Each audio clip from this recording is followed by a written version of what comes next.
Hello everyone, thank you for tuning in to my channel, Fortune from Within. This is Fortune.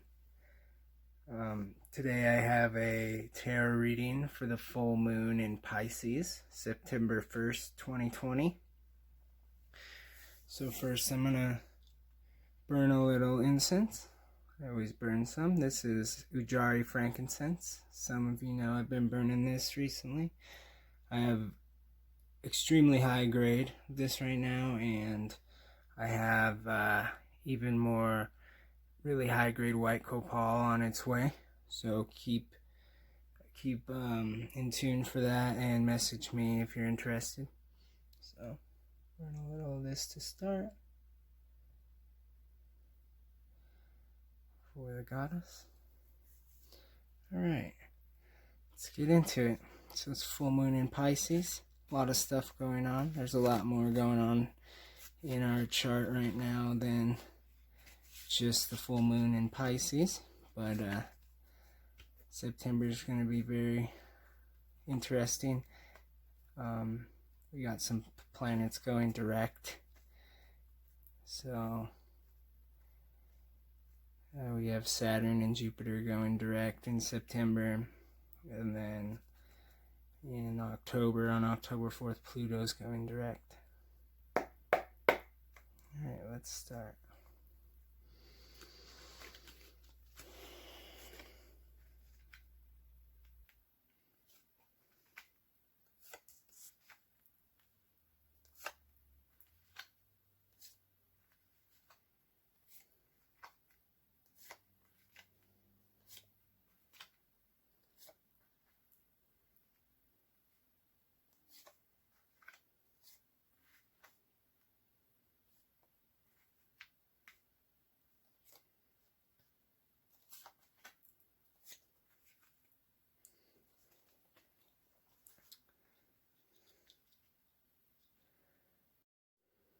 Okay, so tarot's in the now. It's not about predicting the future. It's about letting these images and symbols bring stuff that you already know that you love about yourself to the surface, so you can go further with it, or things you dislike and which to change, and which you wish to change. So this first triad is where we are. This is a current path, alternative path, internal influences, external influences. So the main card. Okay, we got this Ace of Swords. So the aces represent pure energy of the suit. Swords represent air, and air represents the mind. It's represented by a blade because it can help you clear through the forest and gain clarity, or it can harm you if you don't know how to use it. So this card is like a aha moment, like new mental clarity, pure energy coming in. So we got this, and this correlates with the astrology that's going on with Uranus. There's definitely some aspects in the astrology chart right now that say there's going to be a wave of clarity, a new idea or a new way of thinking or looking at things, just that aha moment. So next to that, we have the Hermit, which represents Virgo. So the sun is opposing the moon in Cancer. So the sun's in Virgo, and Virgo's all about organization and intricate detail and focusing like meticulously on stuff, can be controlling and trying to control stuff. But the Hermit also represents going within yourself, being physically separated from everyone, but also like internally, going deep within the darkness, shining your lantern on your shadows to find your true self and the true things that are hidden within the darkest parts of ourself. So this is already like going within, and we're going to find something that brings a huge, or we are right now, because it's basically where we're at or what we're seeking, a huge moment of clarity. Next to that is the 10 of Cups. Cups represents emotions and connections with others. And it's Mars in Pisces. So Mars is a very direct masculine energy. It can be destructive, anger, stuff like that. Really likes to rebel and be free and not chained down. And Pisces is very like surrender, watery, the dreamer, intuition, and it's the 10th Sephiroth, which is Malkuth, the earthly realm, and it represents sustainable happiness or satiety. It's like all the cups are filled with divine light that's forever giving, not so like material happiness that comes and goes and you need more of an external source in order to get happy.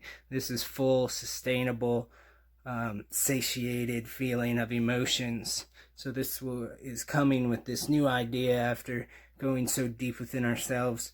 Could be from just all summer and all year being quarantined and having to really focus on ourselves and choose what we wanted to do. Some of us took that time and went deep within. Some of us partied a lot. Some of us ignored all that and just still kind of lived their lives. But most of us had to go within and really work on ourselves. So our current path, if nothing changes, we got the Prince of Swords. So the court cards represent people or choices in a situation or just pure energy of these cards. So they rule 3 of the decans. The princes rule the fixed signs. And the Prince of Swords mainly rules Aquarius. So he is the princes represent Teferath, which is the 6th Sephiroth. And since he's swords, or the realm of air, he's in the realm of Yetzirah. So Teferet in Yetzirah. So he's the air aspect of air. So very mental card. And he rules the first 2 decans of Aquarius, which is the 5 of Swords and the 6 of Swords. So the 5 of Swords is Venus in Aquarius, but it's mixed with Gabura. So that's defeat. He has a very defeatist mentality, but he also rules the 6 of Swords, which is Mercury in Aquarius. Now, that card is in the 6th Sephiroth, which is beauty. So that card is about the best way you can use your mind, which is analytical, like truth-seeking or real hermetic science, real science of repeatable, testable experimentation and analyzing things and not believing anything until you can verify it through your own personal experience. So really seeking truth and not blindly believing anything, but only verified evidence that can be repeated and the same conclusive results appear. That is truth seeking. So he seeks truth. He can get lost in a defeatist mentality, thinking he's not good enough.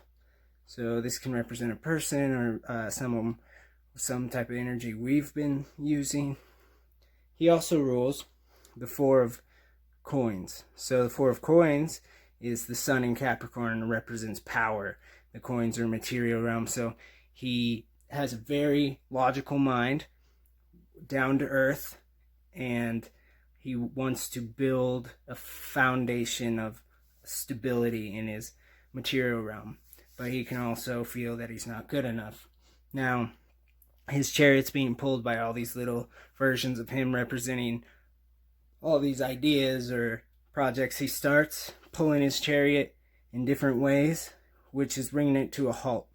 So, because he has all these different ideas or different projects he started that he never finishes, it's making him go nowhere in life.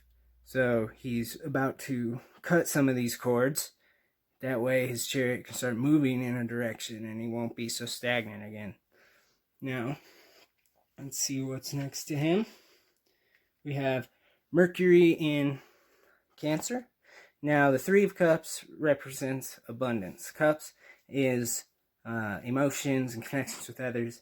This represents emotional abundance. Mercury is trade, travel, communication, and the mind, very mental planet.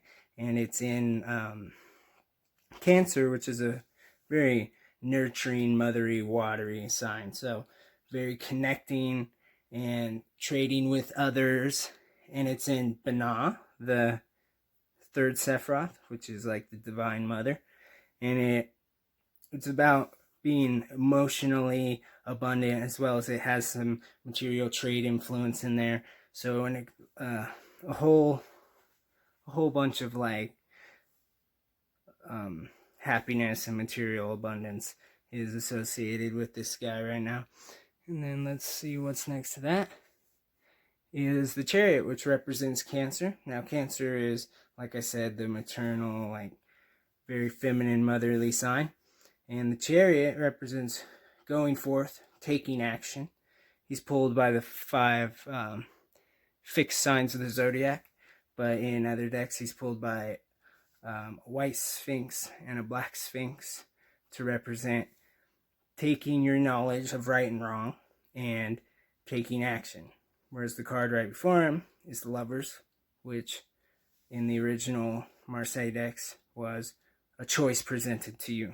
There was a man who had to choose between 2 women, and the Chariot represents the next stage of, now the choice has been laid out, it's time to choose and make your judgment. So it's taking action, moving forward. So it seems like this guy's very abundant. He's about to cut cords for projects that don't really fuel or bring like help him at all. Kind of like makes him go to a standstill. And then the Chariot is next. So it looks like he's going to start moving again and start moving towards his goals. So an alternative path looks a lot darker already. It's 7 of Cups. 7s are Nietzsche in the Kabbalistic tree of life. And then Venus in Scorpio.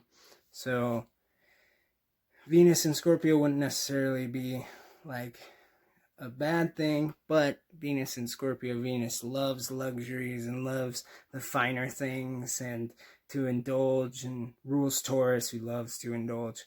And Scorpio is kind of like the extremist and a very transformative sign, and it represents overindulgence, or can represent in this deck, it's called debauchery. So this is like escapism, overindulging in the finer things, maybe emotionally, especially because usually when we indulge in alcohol, which I don't drink anymore, but or drugs or stuff like that, or just anything, we're escaping our emotions, or just too much of anything is a bad thing. So this definitely overindulgence. Next to that, we have the 7 of discs. So we have 7 of Cups, now the 7 of coins or discs, and that's Saturn in Taurus, represents material failure. So Saturn, very strict disciplinarian, in Taurus, who loves to have stability. It's like the failing aspect. So if we take this path of overindulgence and all that, it's going to ruin our material life, maybe everything we've worked hard for, and there'll be a huge material failure going on. Next to that, it's the Ace of Wands, or Ace of Staves, and that represents fire, energy, passion, creativity. So that, because this is a water card next to it, it puts out some of that fire. So if we take this, it's definitely might seem like, hey, maybe I should go, go drink or something, because it either gets me away from something, or maybe I'll be inspired, or maybe it'll make me happy. but that's an illusion, and it will actually put your fire out.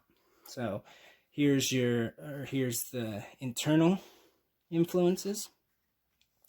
All right, so we have the Hierophant, fifth card in the Major Arcana, represents Taurus, and it is the great teacher, learning lessons, the holder of traditions. Like, that's why it's very interlinked with Taurus. It's like whatever it does, it likes to stick to it, steady path, but its whole wealth of knowledge and tradition and spiritual knowledge and how to live life handed down, whether you're getting it handed to you or whether you're teaching it to others, of ways to be like sustainable in your life, or just knowledge, higher knowledge and wisdom. Next to him, we have another Earth card. So this is another Prince. Court card, like I said, represents people. Princes represent fixed signs. So he was Aquarius. Now Aquarius is the fixed sign of air. He's the fixed sign of earth, which is Taurus. So he's getting pulled by the man. So the four fixed signs are the bull, the eagle, the lion, and the person. And those represent, the bull is Taurus, the eagle or the lion is Leo, the eagle is Scorpio in ancient astrology, and the person or the water bearer is a human. So he rules the 5 of coins. So worry, that's material worry. The 5 of coins represents it's Mercury in Taurus. So he's very worried about finances all the time, or material, which is a very Taurus trait. It loves stability. It does not like to not know where it's going to sleep or not know where it's going to get its next paycheck. It is very much like a hard, steady worker, and even if it has a lot and it has stability, it's still kind of in the back of its mind, like is always kind of worrying that it might not. And then he rules the 6 of discs. Now the 6 of coins represents the moon in Taurus. So it represents success in the tarot, and it's material success because it's combined with the 6 Sephiroth, which is beauty. So he's very successful, and one of the reasons why he's successful is because he kind of worries about money, but it's a point. He's very good with money because he knows how precious it is to have stability, and that grants him success, but he can fall into patterns of worry and worrying about material stuff a lot. Now he also rules the 4 of Wands, which is the sun in Aries, and that it represents it's not the sun in Aries, that's 3 of Wands. It's Venus in Aries, which represents completion. And Venus is actually in detriment to Aries, but it's in Hesed, which makes it adds mercy to it, so it actually balances out, makes the Aries constellation or the Aries zodiac more merciful instead of so explosive. And then it allows Venus to find some good a nice place in there, which is represents completion, so coming together in the fiery realm. So the finishing of a energetic idea, or a burst of passion that is now like stable. So like fire's lit and now it's going. Next to that, we got another person here. It's the Knight of Cups. So the knights are the kings in some decks. Represent the they represent the mutable signs, because the kings are older, they're not going to be around as long. But he represents basically he's a fun guy to be around. He rules Pisces, so he would be the ruler of the the new moon pretty much, but he rules the Eight of Cups, which is Saturn in Pisces, and that represents indolence.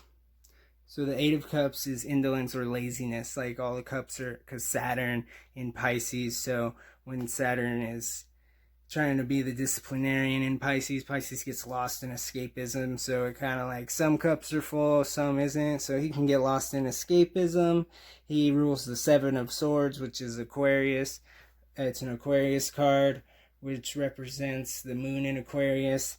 And it's like futility or what's the point. So he kind of like has a mentality of, let's not worry about that. What's the point of worrying about that? Let's just party. Let's just go have fun. So he's fun to be around, but kind of can be lazy when it comes to important stuff or neglect it. And he also rules the Nine of Cups, which is Jupiter in Pisces, which is happiness. So he's a very happy guy, loves to be happy, loves to party and hang out. So these guys are influencing our internal world. So it's good to know who these are, what situations these apply to. And the external influences is the Four of Wands. So that's ruled by the Prince of Discs. He rules this card. So whoever this person is influencing our internal world is also has some is influencing our external world. So that's Venus in Aries, represents completion, coming together. It's like Venus going to see Mars's house. Venus and Mars are like basically partners. She comes to see his house, and it's in the fourth Sephiroth, so that's mercy or Hesed. So his house is all set up for her, ready. So it's a very completing aspect of the fire realm, very balanced. The fire's going and it's sustainable, not going out, not getting too big. Next to that, we have the Empress, who represents the moon. Or I'm sorry, she doesn't. That's the High Priestess. She represents Venus. So that's her. She's definitely amplifying this. So there's a lot of feminine influence going on. So there's a woman involved or a female energy involved. So the external influence is telling us to tap into our Venus energy, the female, the nicer stuff. But let's see what's next to that. Got a woman. So because the Empress is in the same triad as this court card, which represents people, I'd definitely say this hints that there's a woman involved or female involved in the external world that has some influence. She seems definitely benevolent, and the queens represent, so she represents the 10 of, she's the 10 of wands, which is Sagittarius or Saturn in Sagittarius, and that is oppression. So she is a very like powerful worker and an independent person, but when there's like Saturnian rules put upon her or restrictions, disciplines, stuff like that it can oppress her creative genius. So there could be like this woman involved could have some repressed or oppressed creative genius or creative energy that's being blocked, maybe but because of what's going on in the world or something.